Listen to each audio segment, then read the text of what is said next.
Yan natin para pagka naluto yung ating kalderetang manok ay hindi malabsa. Dito na rin natin igigisa mamaya yung ating mga bawang at sibuyas, yung mga ricado. Nalagyan ko na ng laurel daw habang pinapakulo. Guys, gigisa na natin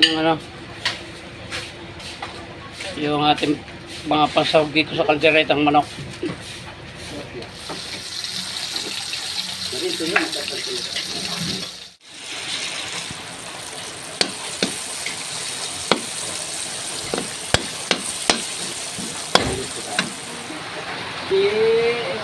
Tatara, Napaulit ko nga ulit. sabi ko atin na wala na. Dahil tanggap ka ng video na yung papalukan.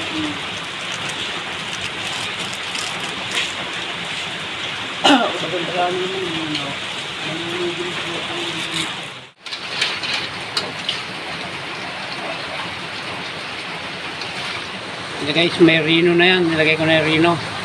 Lalagay natin yung mga sauce.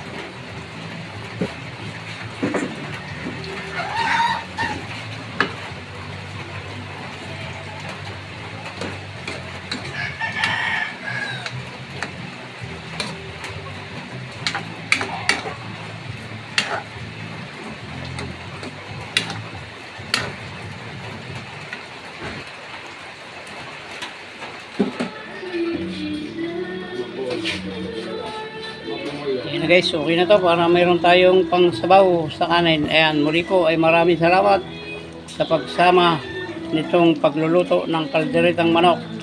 Babay na po guys. Hanggang dito lang po at mabuhay kayo, mabuhay tayong lahat. Salamat po. I love you all.